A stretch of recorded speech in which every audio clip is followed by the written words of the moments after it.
এই স্থানটি হলো যাত্রাবাড়ি থেকে উত্তরে। তো জায়গাটি আপনারা দেখতেই পাচ্ছেন যে কতটা সুন্দর। তো এটি মূলত আসসালামু আলাইকুম, আপনারা দেখতেই পাচ্ছেন জায়গাটি ভীষণ সুন্দর।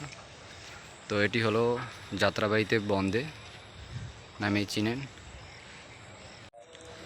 জায়গাটিকে দেখলে আপনাদের মনে হবে যে শহরের ভিতরে এক টুকরো গ্রাম, মানে অপূর্ব একটা দৃশ্য। তো এই যে পাশে যে দেখতেই পাচ্ছেন যে এই যে জায়গাটি, এটি মনে হবে পাহাড়ের মতো। এটি এক সময় ছিল ময়লার স্তূপ, বর্তমানে খুবই সুন্দর একটি দৃশ্য। তো আপনারা যদি বন্দে আসেন, খুবই একটি সুন্দর মুহূর্ত উপভোগ করতে পারবেন। এখানকার পরিবেশ পরিস্থিতি খুবই সুন্দর। বন্দে এই জায়গাটি একসময় পানি ছিল, তো বর্তমানে এই জায়গাটি।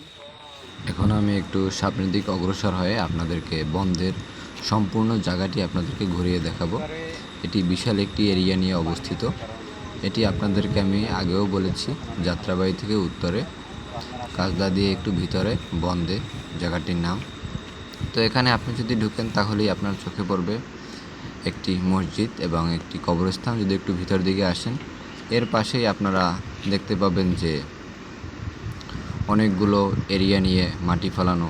তারপর এক পাশে দেখবেন যে বিশাল বড় পাহাড়ের মতো, ওটি ছিল একসময় ময়লার স্তূপ।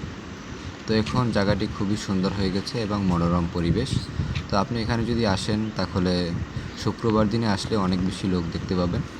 এমনিতে অন্য অন্য দিনে যদি আসেন তাহলে লোক খুবই কম। এবং এখানে আপনি যদি হাঁটেন তাহলে আপনি আশেপাশে দেখতে পাবেন যে ছোটোখাটো অনেকগুলো লেক দেখতে পাবেন, বা পুকুরও বলতে পারেন। এখানে এরকম ছোটোখাটো লেক বা পুকুর অনেকগুলো দেখা যায়। একটু পরপরই যখন একটু সামনের দিকে অগ্রসর হবেন তখনই দেখতে পাবেন যে সুন্দর একটি পুকুর বা লেক।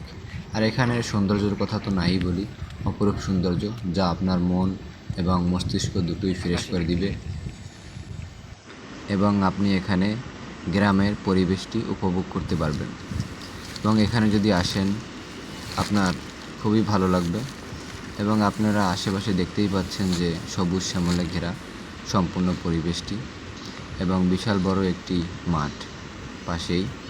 তো আমি এখন এখান থেকে আমি একটু ভিতর দিকে যাব এবং ভিতরের পরিবেশটা আরও ভালোভাবে তুলে ধরার চেষ্টা করব।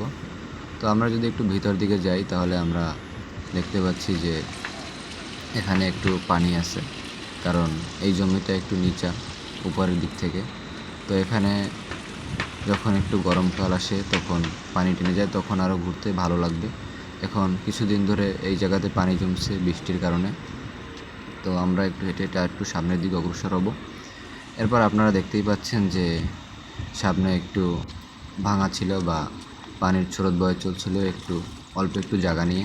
তো এখান থেকে আমরা পার হয়ে সামনের দিকে যাব, এবং যাবার পরে আপনারা দেখতেই পাচ্ছেন যে আরও একটি লেক সামনে পড়লো বা পুকুর। বিশেষ করে বন্দরের এই পুকুরগুলো আমার কাছে খুবই ভালো লাগছে একটু পরপর। তো এখন আমরা বন্দে ঘোরা শেষ, আজান দিয়ে দিতেছে, তো আমরা এখন চলে যাব। তো আপনাদেরকে সম্পূর্ণটাই ঘুরে দেখালাম আশেপাশের পরিবেশটা। তো এখন আমরা চলে যাব। আজকের ভিডিও এই পর্যন্তই। সবাই ভালো থাকবেন, সুস্থ থাকবেন। আল্লাহ হাফেজ।